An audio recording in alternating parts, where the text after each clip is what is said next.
Welcome to podcast 43. Yes, yes, yes, yes, maybe, but yes.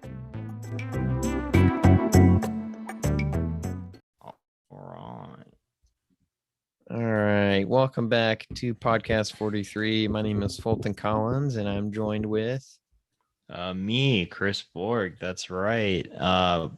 We're here talking about Burt Wonderstone, like we promised last week.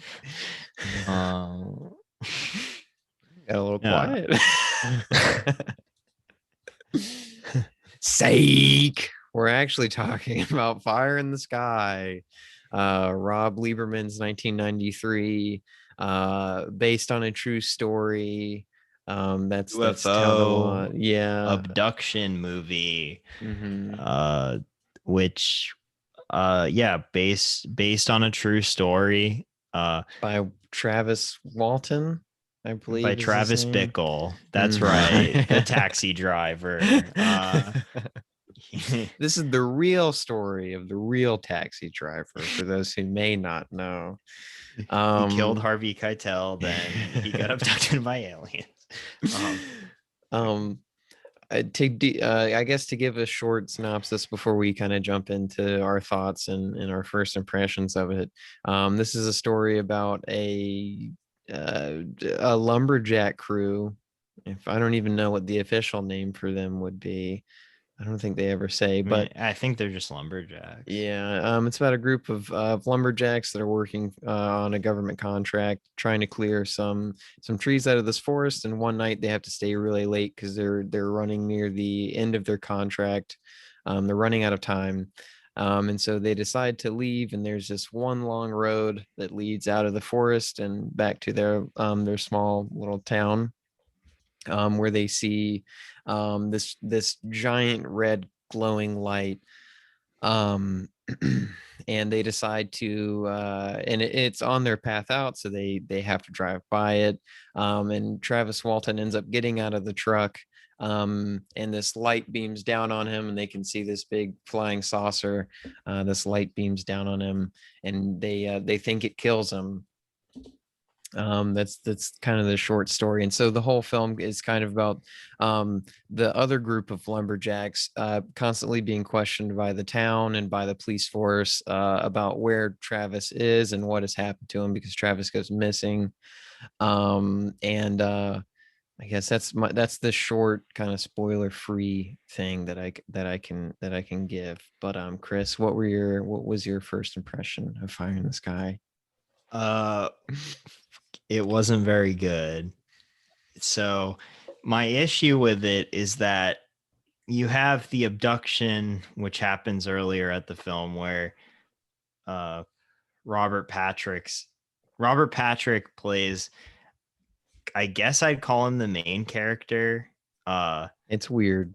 Mike Rogers. And so he's kind of like fitted, like he's like, playing Billy Ray Cyrus in a biopic, which is cool. Although that beard and mustache don't look the most convincing to me. They don't.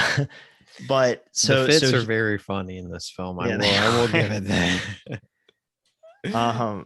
And so then his best friend is this guy Travis Walton, played by DB Sweeney, I guess is his name. And so he's the one that gets abducted by the alien when they're doing the logging thing.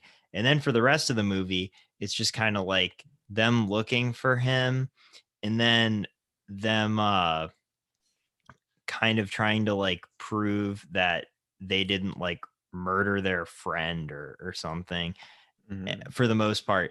But it feels like it kind of goes in circles, and there's really no rising action when it comes to like the search party. And then he just kind of shows up at the end.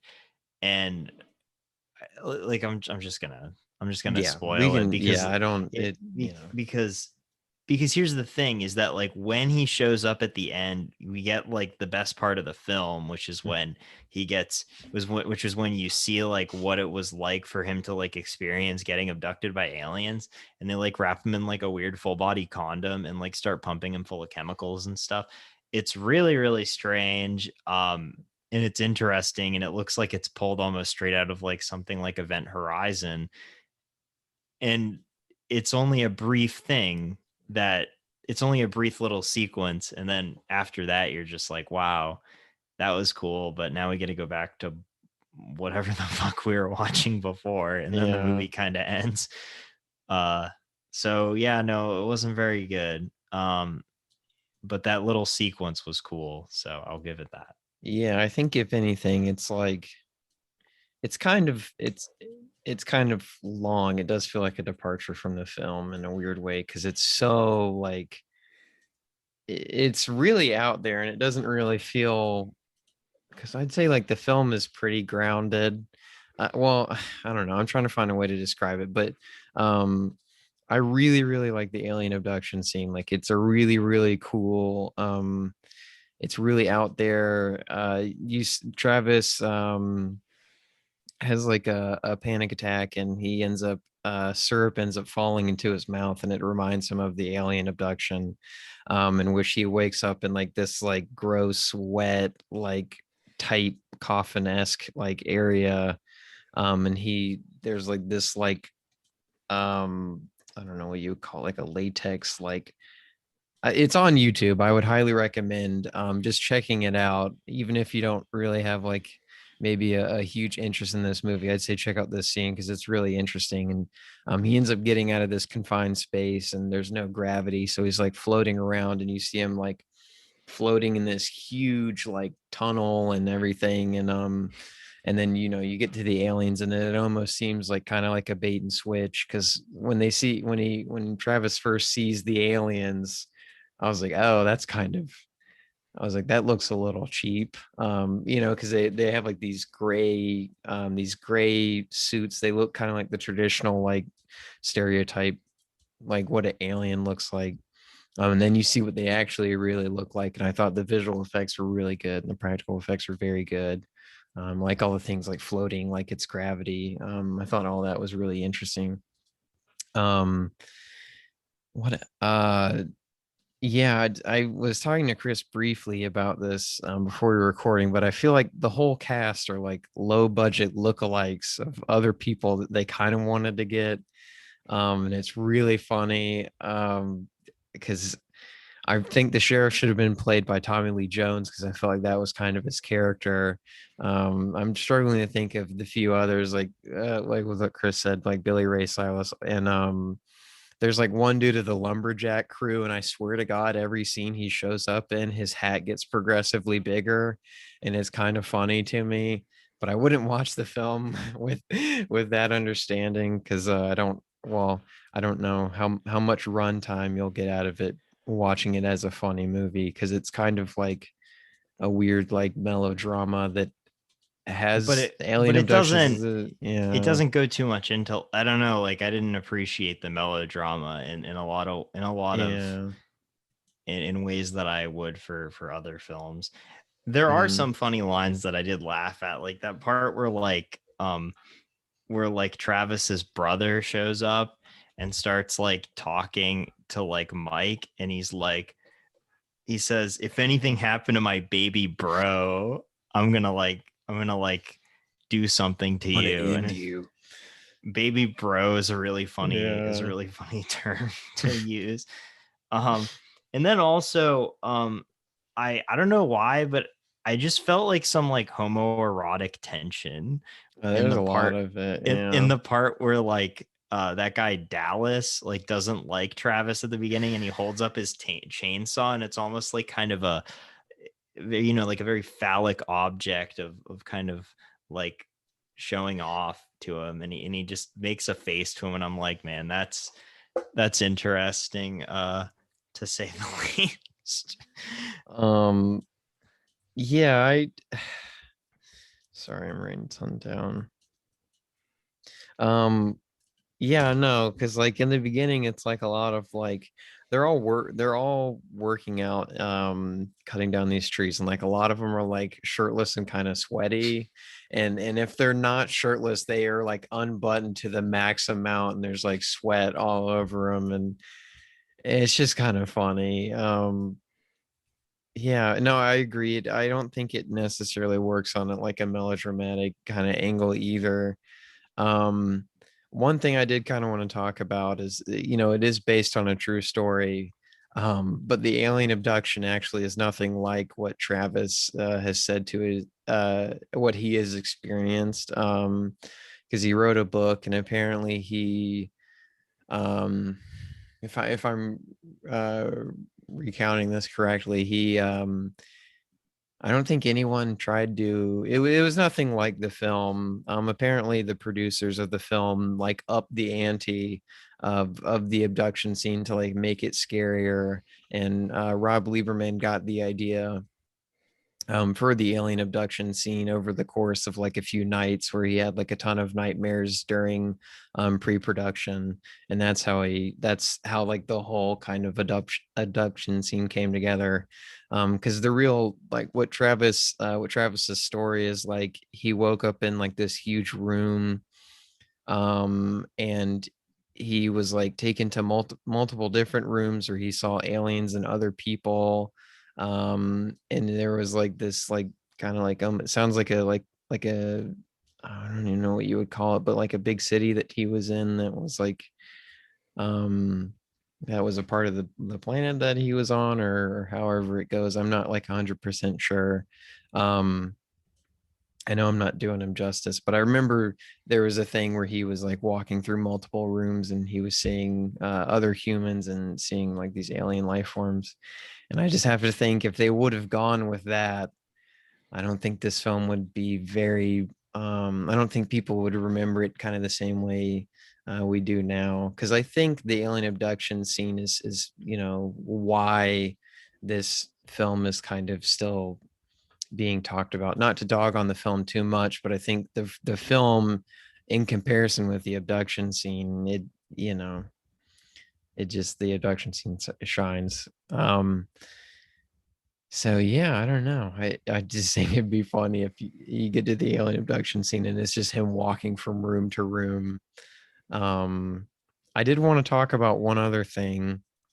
When Travis goes missing, these dudes from afar, which is the acronym AFAR, which is American, uh it's like they're like an alien group, and they contact Mike and say like, hey, you were specialists in this. And I love that Mike's first thought to do when finding Travis is to call them, and they just like get up in his face and start answering questions and shoving microphones and shoving cameras in his face.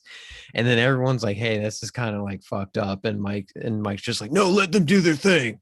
Let them do their thing. They know what they're doing. And Travis is like completely scared and everything. I don't know. Yeah, that's a weird scene, but Well, there's just like there's this constant like back and forth um between like these characters just kind of bickering at each other with people in the village. And like, yeah, you don't really care too much about anything that's really going on. And then yeah. the stressed importance of like a polygraph test being like the be all end all really annoys me, because polygraph tests are like the biggest hunk of bullshit like ever. Like, it's been like proven. I mean, I don't know about in 1975, but it's been proven Mhm. that they don't mean anything. And so maybe back in the 70s they did, Well, but the Chris, fact of the the what? doctor doesn't lie. Yeah, that's They right. say Yeah, that that's right. multiple times. The doctor's tests are perfect. The fact of the matter is, though, Mhm. is that they still talk about the polygraph test and how they all passed with flying colors Mhm. in the end credits. So it's like, still, even in the 90s, the director slash filmmaker still felt like it was worth putting in. But Mhm. yeah, I mean, like, I don't know. I think UFOs, aliens are just kind of like not, there. I mean, you'd be done. Like, of course, there's some other species out here in this vast void of space, but for Mhm. people to take this with even a grain of salt, I think is intellectually dishonest. But no matter what, it wasn't a good movie. Mhm. Even without factoring in if it's factual or truthful or not. Yeah. I also wanted to, as a little bit of a side note, there's the scene where Dallas has a cut on his hand, and it's like referred to a few times, and they're like, yeah, well, we know how he actually got that cut, and it's completely dropped how he got it or how it's relevant to like the mystery at hand. Because it starts out as a mystery, and I was like, Yeah. oh, this is kind of cool. Well, I was like, I kind of like this because it'll be like they'll keep cutting in between the night of the incident and them at a bar, and then like all like maybe messing up their story or something like that. But I feel like that was just kind of like a way to get people like accustomed to the story or something like that. I don't know. But it's just such a weird, it's like a weird story to adapt, right? Because they chose Yeah. the weird, they like they chose the even weirder execution to like barely have much to do with like the aliens, which is why like because you know, I think it's like part fantasy. That's why like a lot of people like looking into it because it's like, oh, the big what if, you know, what if aliens are real, or however you want to look at it. But I think that's why people would come to it, and to have the thing that people were most excited to see be like 5% of the movie is, it's just such an odd little thing. I don't know, but yeah, I think all I can really say is just check out the abduction scene. That scene's fantastic, but I'm sure it's on YouTube. Um, I don't know. Did you have anything else that you wanted to add to it? Well, so when before I watched this movie, I read a few reviews on Letterboxd, and somebody, and I can't remember who, but I Mhm. want to give them full credit, whoever they may be, because I didn't come up with this genius observation, but they said that Fire in the Sky is a movie that asked the question, what if Paul Rudd's character from Wet Hot American Summer got abducted by aliens? And that was like the only thing I could think of the whole movie was how Travis looked exactly like Paul Rudd, at least at the beginning, and kind of had Yeah, the he same really mannerism. does. Yeah, that would have made for I love his character in What Hot American Summer. Yeah, he's the best character. Yeah, that would have been pretty interesting. um as a quick side note, did you know that originally in that movie, Paul, you know the scene where Paul Rudd kicks the kid out of the van? Yeah. It was supposed to be like a brutal murder scene, and they filmed it, and then he showed it. I think David Wayne showed it to his dad, and the dad was like, "My son is not going to release a movie where a grown man murders a kid." And then so he took it out or something like that. I'm probably getting the story wrong, but it Well, goes something along it's the a good lines. scene. Yeah, no, it's a funny scene. Well, What no, about he this like actually like they put the kid brutally falling out. murdered? They put that in instead of him like brutally murdering a kid or something. Um, what about that one? I think the best scene, though, I mean, that one's a good scene, but like the best scene with his character in the movie is when he has to pick up when he has to when he has to pick up the dishes that he throws on the ground. I'm thinking I need to rewatch that. I've got the Blu-ray that has the famed fart edition of What Hot American Summer, but I don't know if I can. eh, I don't know if I can stomach it. Yeah, I don't know if It's I a could. lot. Maybe Yeah. for just a few minutes. Maybe for a few minutes, I it have might be that kind same of Blu-ray, funny. but I haven't. Yeah. Oh, okay, but okay. Just Yeah. one more Sorry. thing, I guess I wanted to bring up. It was my fault for getting us off track, Mhm. but I think that the one thing that I did want to bring up is, um, how did you feel about like it just jumping to 2.5 years ahead in time? Like, cause like, so he has that like bad dream, Mhm. and then the sheriff is like, I don't believe any of this, and he leaves, and then it jumps to 2.5 years, and Travis has a kid, and then another one on the way. Uh he Mike's married sister, yeah, he married Dana. Mike's sister, yeah. Mhm.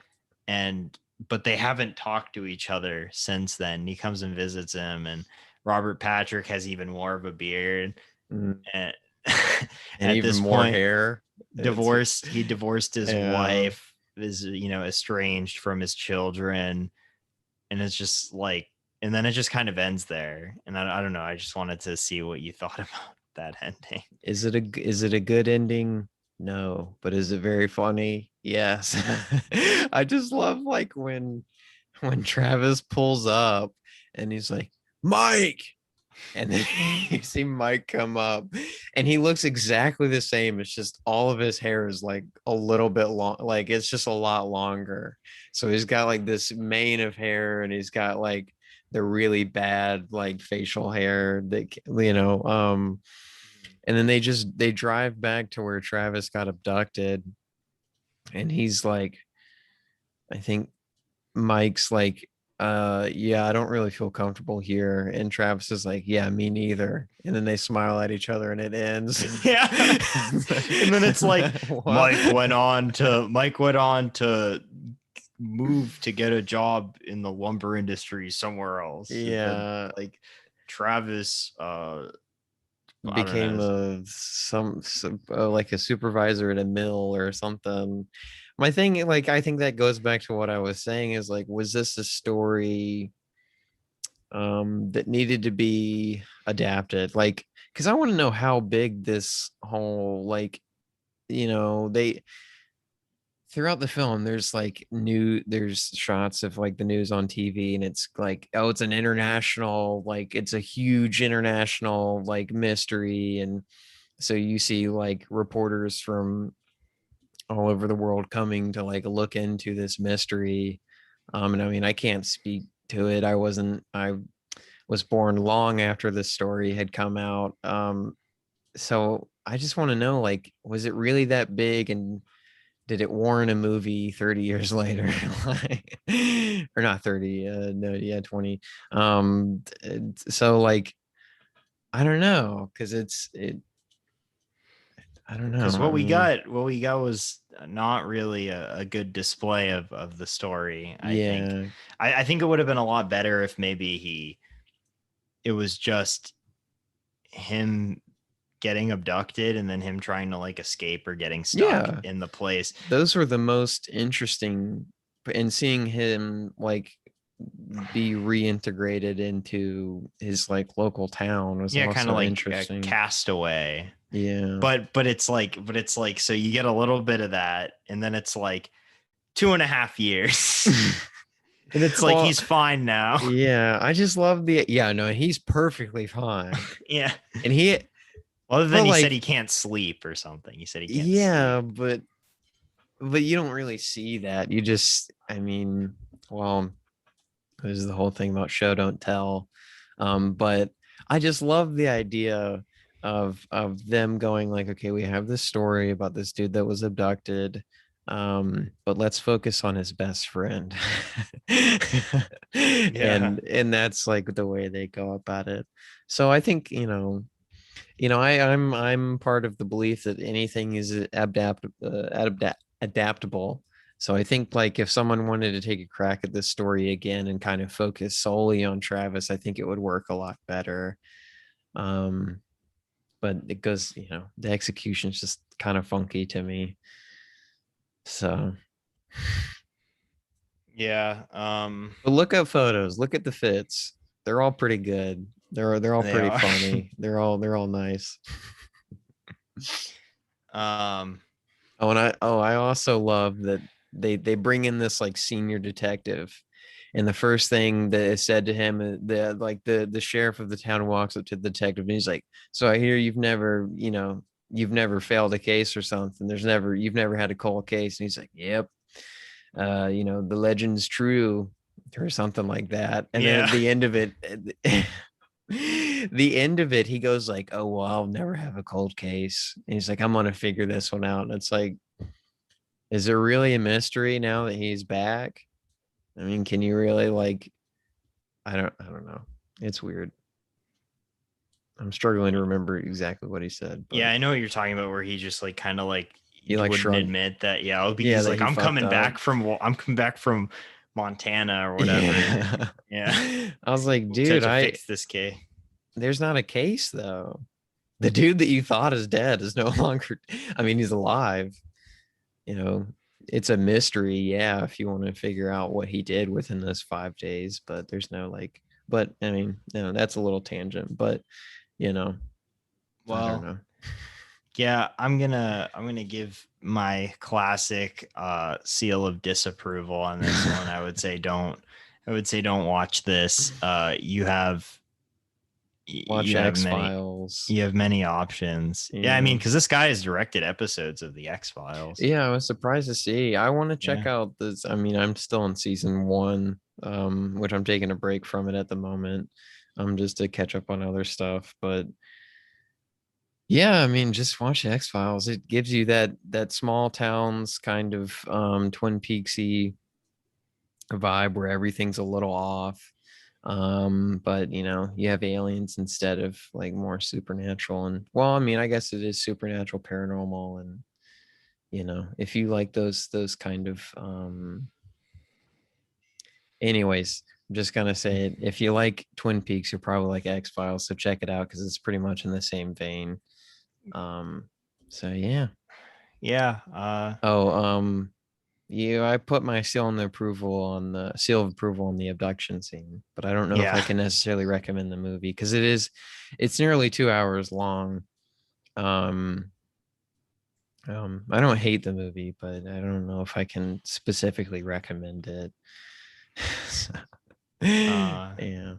But yeah. Well, moving Should we? on. Yeah, we'll do ad break. All right, we are back from the ad break. All right, chugging along. A little slim on trailers this week, but we have the final trailer for the Tomorrow War, which I know we've covered, but it's coming around. It'll be out on Amazon Prime on July 2nd. There's also a Jurassic World Dominion IMAX preview, which will play before Fast 9, which y'all better be going to see this week. Damn straight. Because I'm super excited. Um, in terms of news, we have Todd Solondz has cast Colin Farrell and Rachel Weisz in Love Child, which will be a new dark comedy. So this will be, I think, the second pairing after The Lobster. I'm not sure if they've ever had to do anything other than The Lobster together. Zoe Kravitz will direct a thriller named Pussy Island with Channing Tatum to star. Kravitz also co-wrote the script with E.T. Feigenbaum, Feigenbaum. Sorry if I mispronounced that. When I get stuff wrong in the news, I like to correct it. But this is one thing that has kept eluding me every fucking time I hear about it. I don't mean to be so coarse, or crass, I should say, but dear Lord, I'm so tired of bringing this movie up. I'll probably see it when it comes out. But in a recent interview with John Krasinski in Empire News, he referred to the Jeff Nichols A Quiet Place film as the third installment. So I do not know if it is a spinoff or a third installment. I'm just going to let people decide what they want to think about it, because I remember calling it it was supposed to be, I thought it was A Quiet Place Part 3, and then it turned out that it was a spinoff, and then now he's calling it a third installment. So I'm really getting confused. But I doubt anyone's really that mad about it, but I just want to I don't like to do like misinformation type things. But just to clear that for my own conscience. Steven Spielberg has added Julia Butters to the cast of his it's currently unentitled, but it's a film about his adolescence. So that cast is continuously growing. Doug Liman has cast Ewan McGregor, Sam Heughan, Mark Strong to a film called Everest, which will be about a mountain climber.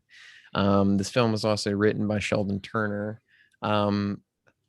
I just find it funny that the film is called Everest, because there was a movie that came out in 2015, I believe, called Everest. Yeah.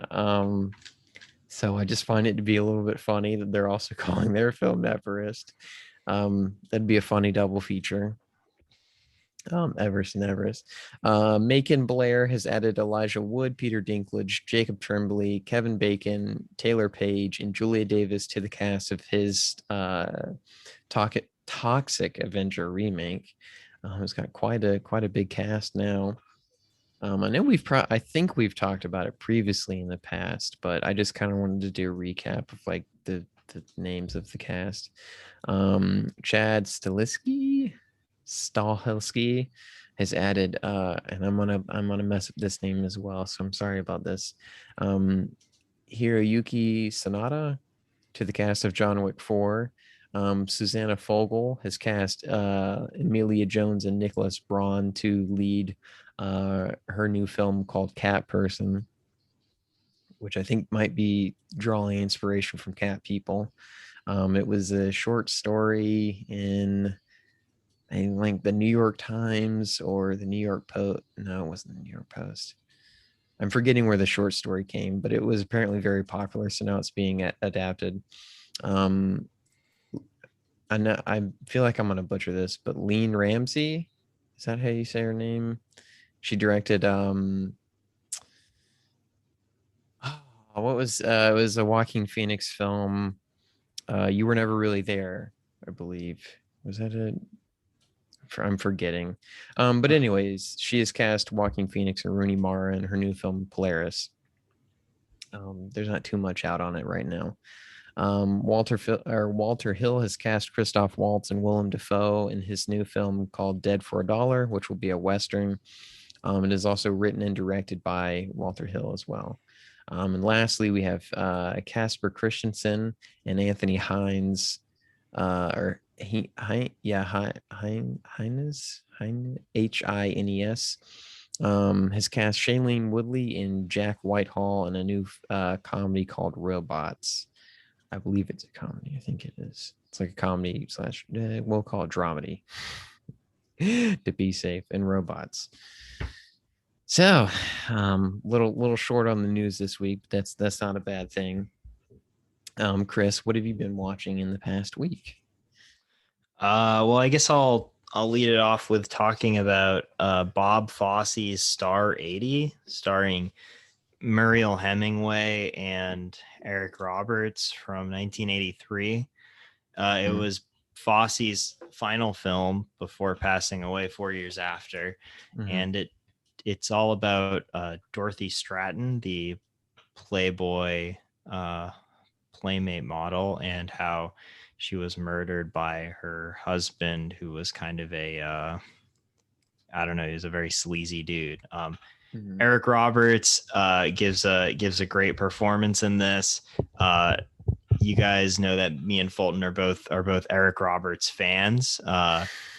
If you remember, Fulton, remember when we watched the movie where Eric Roberts was the creepy doctor that hypnotized. Oh my God! What, The Good Doc? No, that's a TV show. No, that's What was that movie called? We were gonna watch all of them. Yeah, there's like a million of them. There's like 5. Fuck! What was that movie called? Stalked by My Doctor. Stalked by My Doctor. If you want to have a good time, just watch all the trailers in order. It's very confusing to figure out the order, but just check them out because I think the concept's pretty fun, but maybe it gets a little tired. But yeah, I would agree. Yeah. But yeah, Eric Roberts is. I forgot about. Thank you, Chris. No problem. He's a better. I like him as an actor a lot more than his sister. No offense to Julia Roberts, but I like he's good in the Coca-Cola Kid too. That's one that I'd really recommend, where he's a Coca-Cola salesman that has to go to Australia to sell like Coca-Cola. And then he meets and he becomes a doctor. No, he does not become a doctor in this one. Well, he becomes Dr. Coca-Cola. He stalks women and hypnotizes them. But Star 80 is very kind of in line with Eric Roberts' character. It does feel kind of like a very sleazy movie, and it feels kind of a bit exploitive. I don't think that the portrayal of Dorothy Stratton is necessarily bad, but at the same time, she was only murdered 3 years before this film came out, which I think is a Oh bit, wow. and it was a tragic, it was a tragic murder suicide thing, or murder suicide that happened. And but I think it's a good movie. I think you should definitely seek this one out. Everybody gives a good job, gives a good performance, but I think that Eric Roberts really steals the show, and As he normally does. as he normally does. Right. But uh also, there was a whole thing with Dorothy Stratton and Peter Bogdanovich. Like they had like a Oh. romantic thing going on. Because she was in Peter Bogdanovich's movie, they all laughed, Mhm. and which was released posthumously, actually, after her murder. But they just don't use Peter Bogdanovich's name in the movie. They just replace him with like this other, character that's supposed to be like this renowned director that isn't Peter Bogdanovich, but is clearly Peter Bogdanovich for some reason. Why did It- I'm assuming Peter probably didn't give them the rights to use his name. I- Maybe, Yeah. yeah. 'Cause It's 3 years is weird. a little too, because that means it was in production at least like a year after she had passed away, Yeah, which is also, it's really you weird. know, It's really like you mhm, think about like um but yeah, kind of a weird final film for Bob Fosse to go out on too, mhm. because it's really kind of unlike the other uh movies that he directed, the other five or four. Mhm. But yeah, so I'd recommend it though. What about you? Um, I haven't watched too much, but after our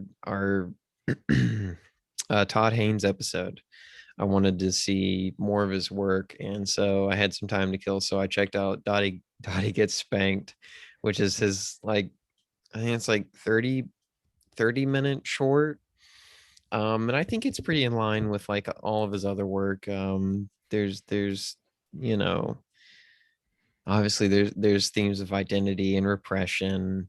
Um, and I feel like it's got a pretty big budget for being a short film. It aired on Um, PBS actually. for real? Mm-hmm. I mean, it's not explicit in any which way. I mean, it's just it's a film. It's a short film about a kid learning about things that he might be into, sexually. And it's about this kid that's really into this. She's like a what's her name? Lucy. Lucille Ball. Yeah, yeah, Lucille. It's like Dottie is like a Lucille Ball-esque character, and he's really, really into her. And he gets called names by other classmates, and they're like homophobic slurs and stuff like that. And he doesn't have the acceptance of his father, because his father's a little weirded out by how much he's into Dottie. And so I think it's pretty in line with all of his other work, and it's pretty good. It's on YouTube. Um, I had time to kill, and so I put this on, and my girlfriend was like, "Is this gonna be weird?" And I was like, I don't think so." And it wasn't. Yeah. It's it there's so I'm forgetting the lead's what his character's name is, but he'll have like dreams and slash nightmares of him being like a ruler, and they're like very German expressionism is Oh, however you want to kind of look at it. But it pulls influence from, I think it's German expressionism, but they're really, really interesting. They're black and white. They're kind of pretty out there. And so some of those scenes within those nightmares and dreams are, Dottie getting spanked, and he hears about one of his classmates getting spanked, and so that person comes up in those dreams, and it's an interesting short film. It's on YouTube too. It's pretty easily accessible, so I would recommend go checking that out if you're into Todd Haynes's work. Um, I also watched Christopher Robin, which was I didn't when it Live came action. out. Yeah. Yeah, I didn't think about it as being a live action kind of remake, because I mean it's not really a remake. I wouldn't say it feels like its own film. But I will give it credit, because I do like Ewan McGregor. I think he does good in this one. Um, I wouldn't say the writing is the strongest, but it's a pretty sweet little film. Um, the biggest, I think, thing that people are going to have to get over with this one is something that I had to like move past. So it is a live action adaptation of the Winnie the Pooh story. So if you look at it in reality, it's a ton of like what do you call them? Uh, fuck, all these little stuffed animals, sorry, out in the forest. So the film makes them seem like stuffed animals out in the forest. So they look really raggedy. It almost looks a little sad. The film is a little moody sometimes, and Aw. but it does have a heart, and I think getting past that, it's very it is a sweet film. Um, but lastly, I just wanted to talk about Furious 7 and Fate of the Furious. And I've been looking forward to talking to you, Chris, about Fate of the Furious. Of Um, course. but first, I'll talk about 7. Uh, I watched the extended cut, and with Furious 7, it's the last film with Paul Walker, so it is a little sad. And I'm not really sure how many scenes he had shot before he had unfortunately passed away. But the film does feel like it has a weird time integrating him in a lot of scenes.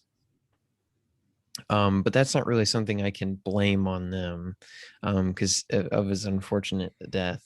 Um, so there's that, but I also feel like the story is a little too convoluted. Have you seen Furious 7?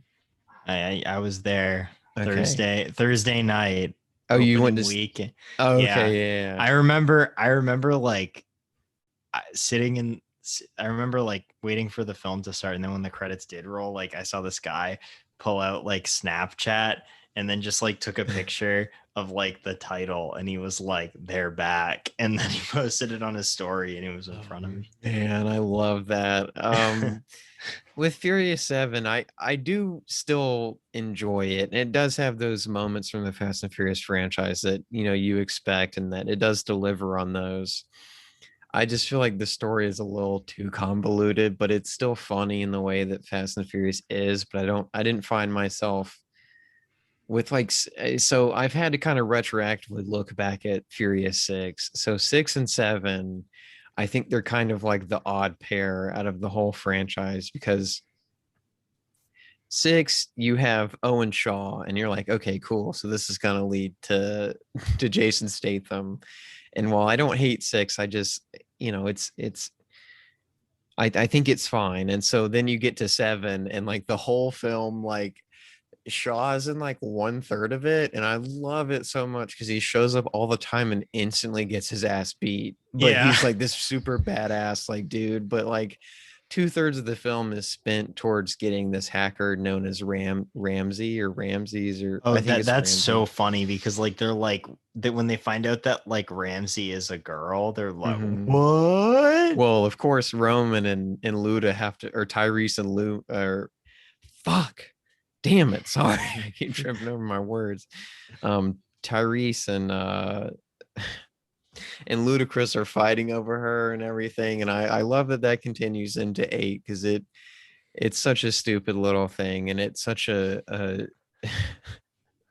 it fits perfectly in line with their characters. But yeah, with and so you get to 7, and then like most of it is spent towards getting this hacker, and I think all of that's funny, and I love the scene where Dom is trapped on like the hilltop, and the hacker's like, she's like, well, what are you gonna do? And he's like, oh, I got a plan.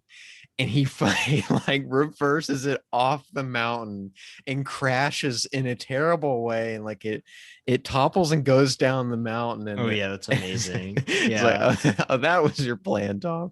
um Or when they parachute with their yeah, cars that's a onto the pretty mountain. good, That's pretty sick. yeah. But I don't know, like there's like, I feel like 50, I know, but it, like I said, it's got all those moments that you would expect it to have. But so you get to 8, and I love the opening of 8 so much because Dom has to race this dude in Cuba, I think. He has to race this dude in Cuba, and he has to drive this terrible, like broken down car. So he's driving it catches on fire, so he hits the nos so he can go faster, and then the flame engulfs like the whole front half of the car, and it broke the windshield, and so like the fire's about to hit him, so he pops it in reverse and wins the race in reverse, but the brakes have been completely burnt out, and so And he he can't has to stop. Yeah. he can't stop, but he's about to hit like a group of people, and so like like you think all these people are gonna die, and he just like curves it, jumps out of the car, and the car hits this curb and goes into the ocean and like explodes. And then you see Dom's face, and he just like kind of looks up at Letty like, yo, did you just see that? And like all these people are like cheering on for him and surrounding him.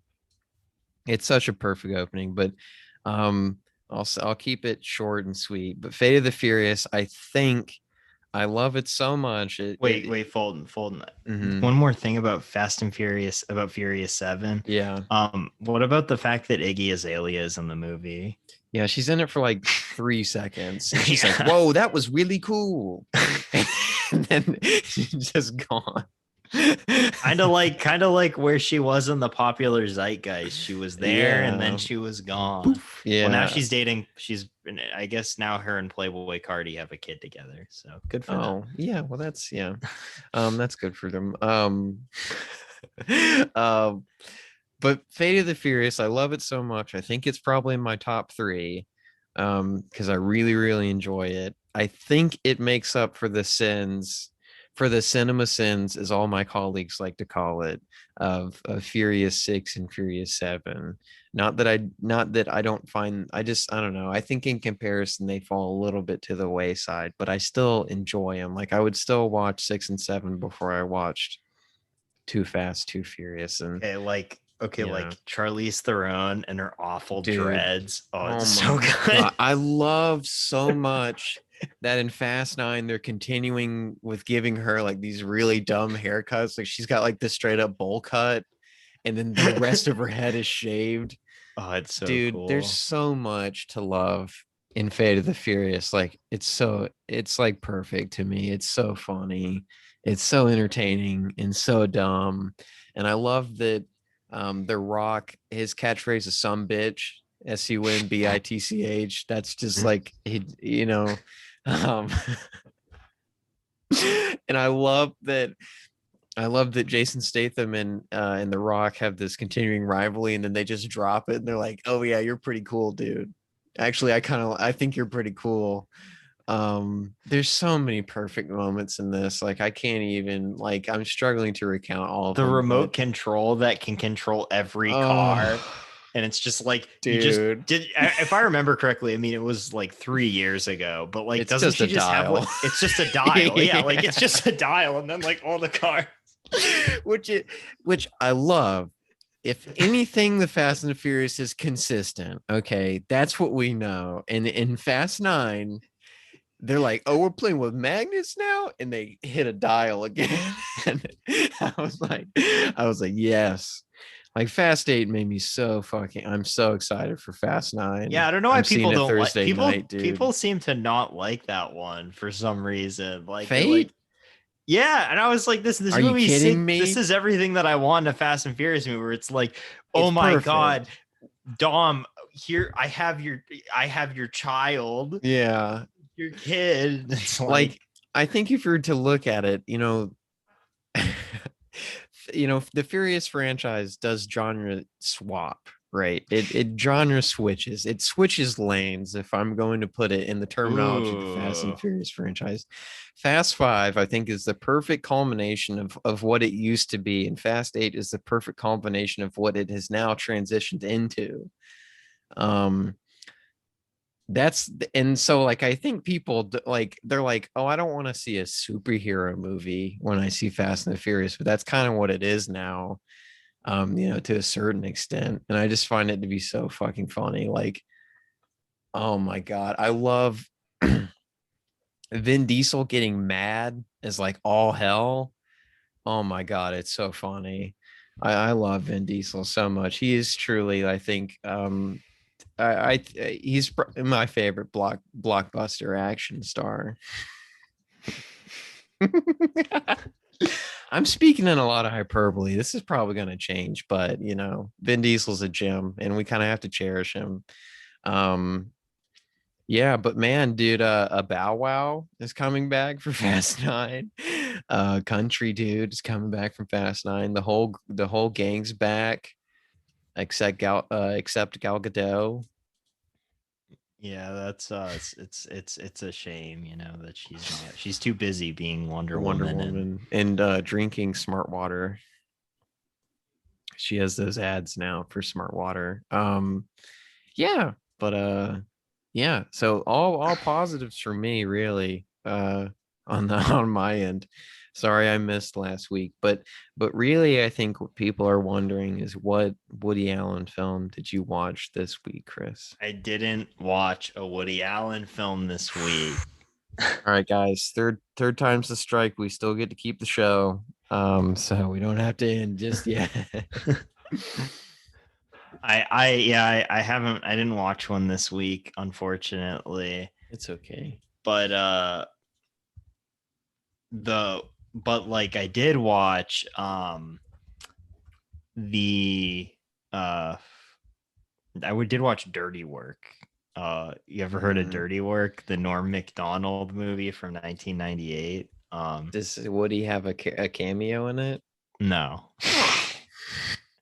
I'm sorry. Who's this guy? This weird dude right here. That was a terrible dude. Norman.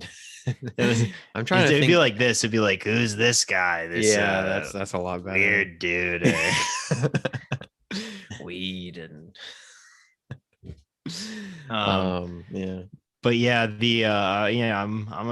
I like Norm. He's very funny, and this movie, while not perfect, and kind of was not allowed to really be what it wanted to be at the time, because the studio MGM forced Norm to make this PG-13 film instead of an R-rated film. Yeah. But it's still like really funny. Like, and for some reason, something that I noticed when I was watching it with my friends was that everybody was wearing really overly long shirts. Like the shirts would go like super low. What year was it made? 1998. I mean, so basically, we were on the cusp of that really becoming popular, and I want to say it was the early 2000s. But I'm not a style, I'm not a trend spurt, trend expert. Neither. I'm not a professional when it comes to spotting the different styles of each decade, but it just looked really bad. But so basically the premise is that Norm Macdonald needs to raise it's a we need to raise a lot of money movie. Nice. which are great films in my opinion. I'm a big fan of that premise. Similarly, the Farrelly Brothers Three Stooges film also follows the similar framework, but I'm getting ahead of myself. Me and Folt will go in depth on that later. Yes, we will. But yeah, so they have to raise a lot of money because Norm Macdonald's best friend's dad needs a heart transplant, and the doctor, played by Chevy Chase, won't give him a heart transplant because he owes bookies money and he needs to pay off the bookies because he bet against Rocky because he thought that Mr. T was going to beat Rocky in Rocky 3. That's a great premise right there. Yeah, it's really funny. Hold on.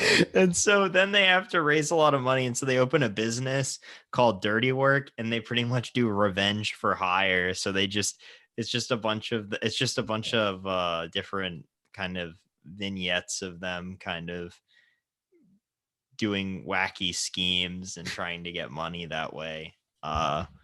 So yeah, I would really recommend this. Norm is as funny as he ever has been, and there's a bunch of really good cameos too, like Don Rickles. Don Rickles is so good in this movie, and who else? John Goodman shows up, and it's stacked. Like, but yeah, I guess I also watched Louis Buñuel's Belle de Jour. Which was probably the best thing I watched this week. It was really good. It's you heard of that one before? Well, it's like basically these people, or no so Catherine Deneuve plays this like kind of bored housewife, and she isn't really happy with her marriage too much, and so like then she like just kind of casually decides to become a high class prostitute. Okay. And so like it makes use of like kind of interesting like dream sequences and everything, and her facial expressions do a really good job like kind of telling you like where she is mentally. And yeah, it's pretty dense watch. But it's probably my favorite Buñuel that I've seen. And then good. Yeah, I would really recommend that. It's on the Criterion channel and on HBO Max. So and then finally I got the Three Stooges shorts box set from Prime Day, where it's like it has like all 190 shorts.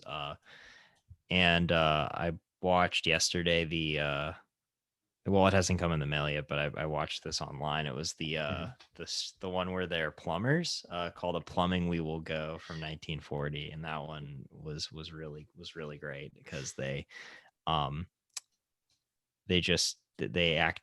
to disguise themselves as plumbers, and then they just kind of like fuck up these people's houses. And like there's this one part where they like make the pipes go through a TV as like they're showing like Niagara Falls on the TV, and everybody's like, wow, it's almost like you can touch it, and then the like water just comes like blasting through.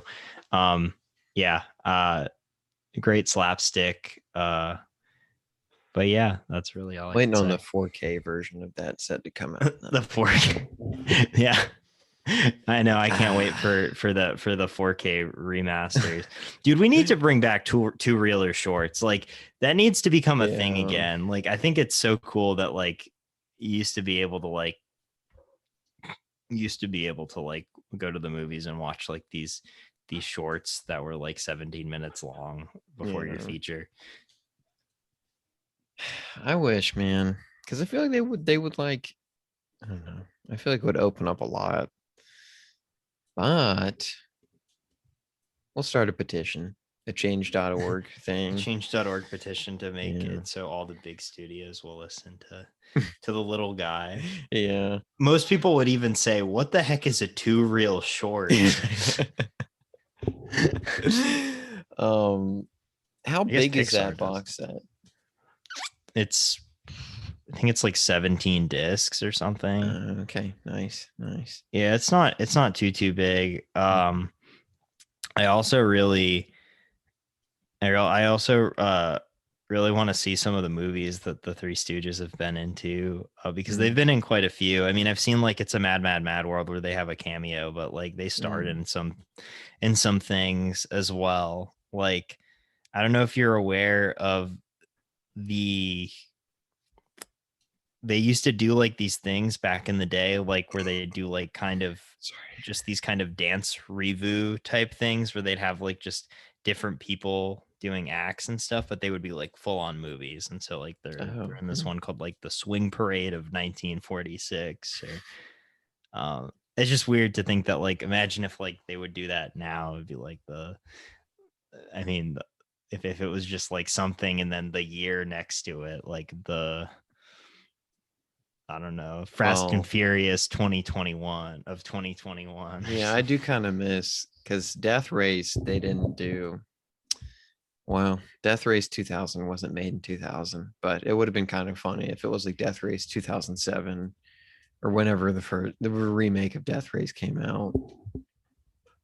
But I digress.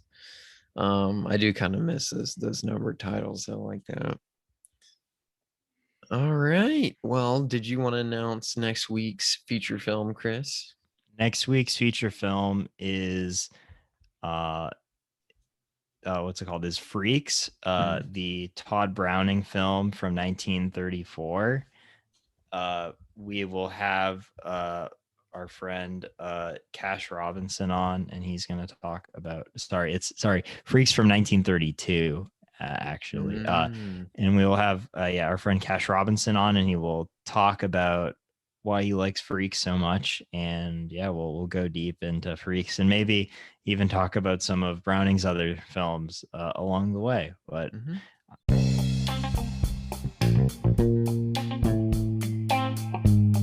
I hope y'all have a good rest of your week and stay wavy. Stay safe.